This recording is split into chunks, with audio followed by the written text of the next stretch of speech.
everyone, it's me, Diane Parker, and I'm here once again to just share with you a challenge I've been set by HPC um, on putting out and putting together my reason why I do what I do.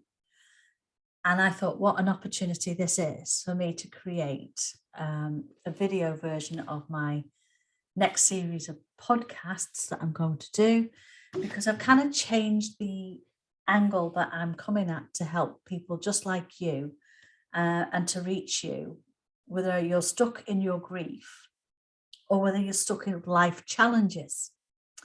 And so I haven't quite figured out the name of it yet, but it's going to be pretty much the same thing of, let's talk about your life challenges with me, Diane Parker.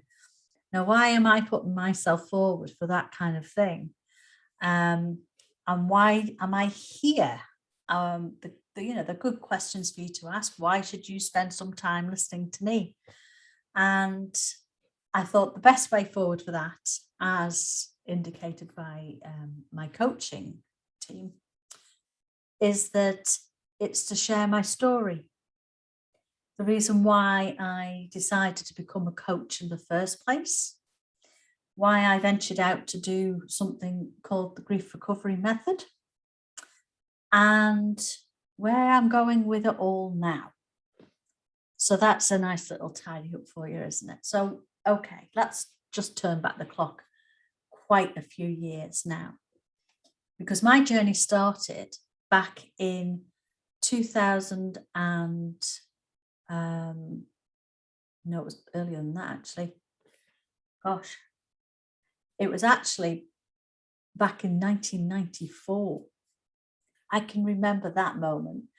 I had just turned the big 30, and I was standing looking out of my dining room window, and I was just so full of gratitude.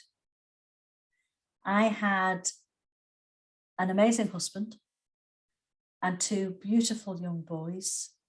And outside our dining room window, we had some kennels, and I had these beautiful Akitas just running around the back garden and playing. And I just took a moment. I thought, wow, how lucky am I to have all this? And I just became overwhelmed with the gratitude.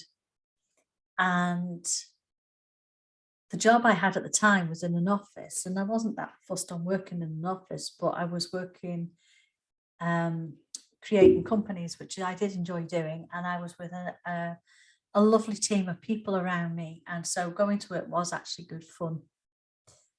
But I always knew I wasn't fulfilled, but I didn't know what that was about.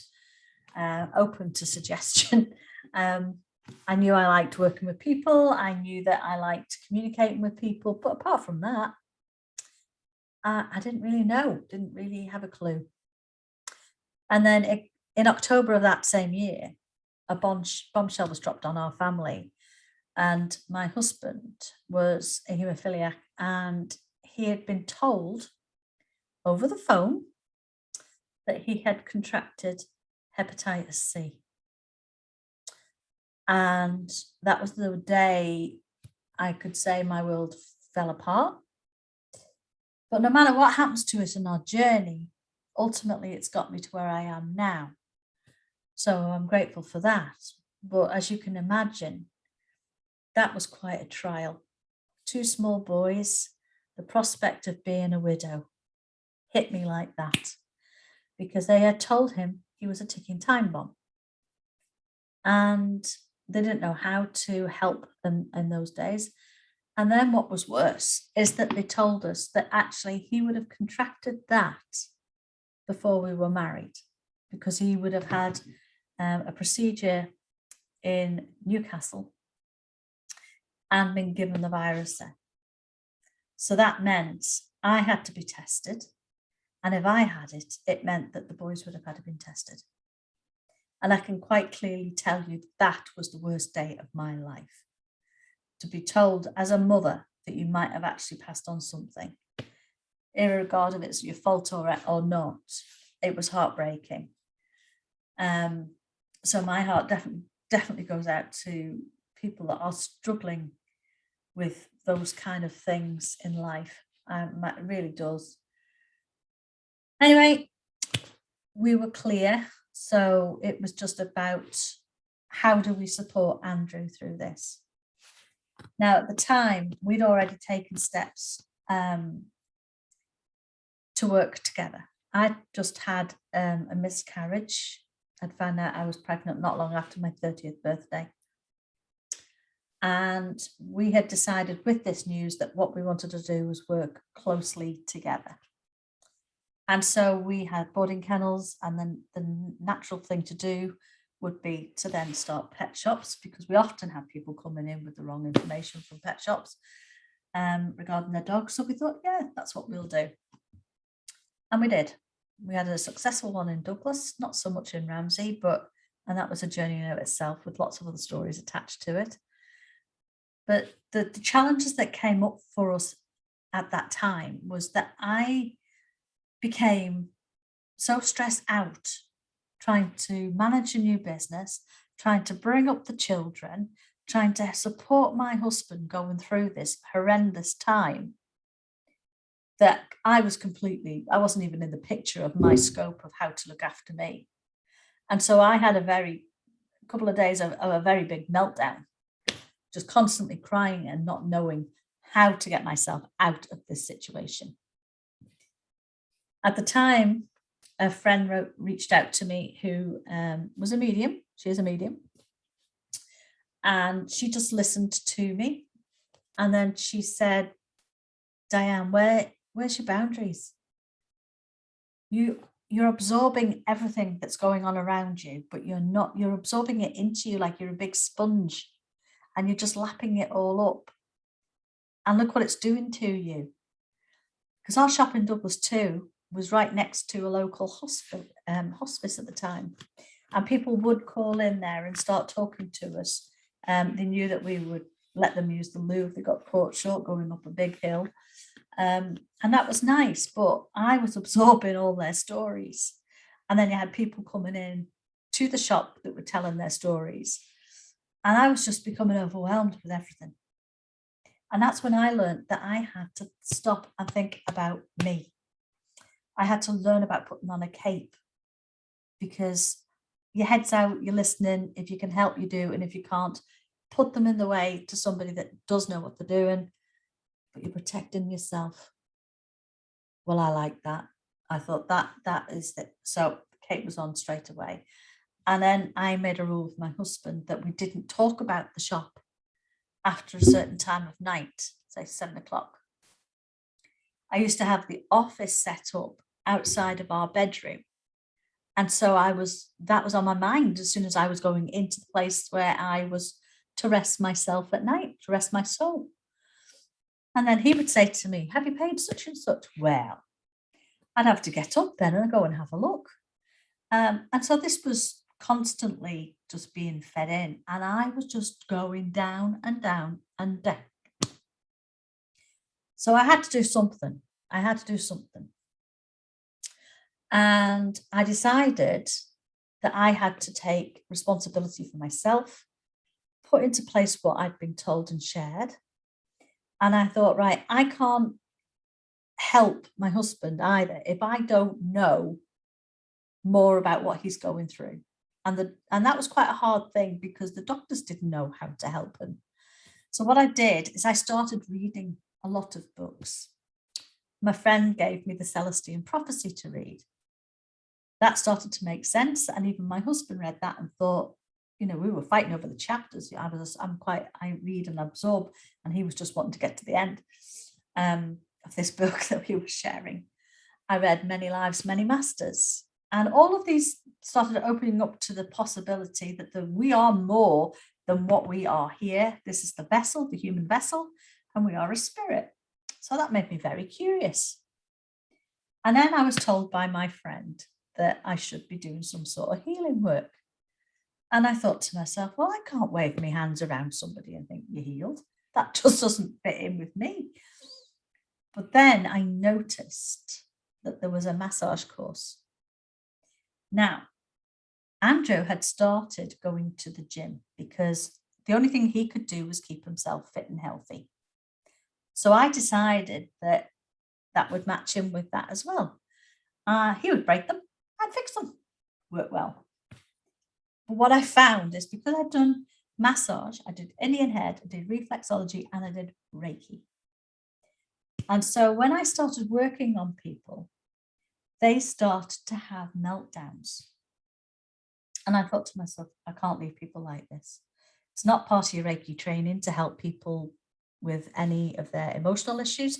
You're told to just leave them. Well, that's just not me. So I would sit and I would listen to them. But I wanted something that was going to help them, not stay stuck where they were, but to move them on. So funny things started to happen. This spiritual friend of mine kept saying, I'm getting NLP, it keeps coming through to me. And I'm thinking, oh, that's curious. Next thing, through my door are leaflets coming for NLP. So what do I think? Oh, they're from a friend. So I just kept passing them over to my friend. Turns out it wasn't, it was for me. When I sat there one day and I thought to myself, I'm getting an urge to go and get one of our local papers. I thought, what's that all about? Well, the last time that had hit me, it was because my son wanted to join the fire brigade and there was an opening in the fire brigade for people to go and train. So I thought, I'm not going to ignore this. And I went and got the paper. There in this little box was first time ever on the Isle of Man NLP course. I thought, oh my, I looked at the heavens and I thought, those messages, they were for me, not my friend. And do you know, they stopped coming through the letterbox at that time as well. Who knew? So anyway, off I went and I did the training. And it just opened my eyes to an awful lot of things that we do without thinking, that the way we are, the programming that we have, it's all done from when we're born, all the influences that we have. So when we get conflict in our lives, it's because our beliefs and values that we gather don't sit with us. And so we look into those things, but I won't go into too much of that now.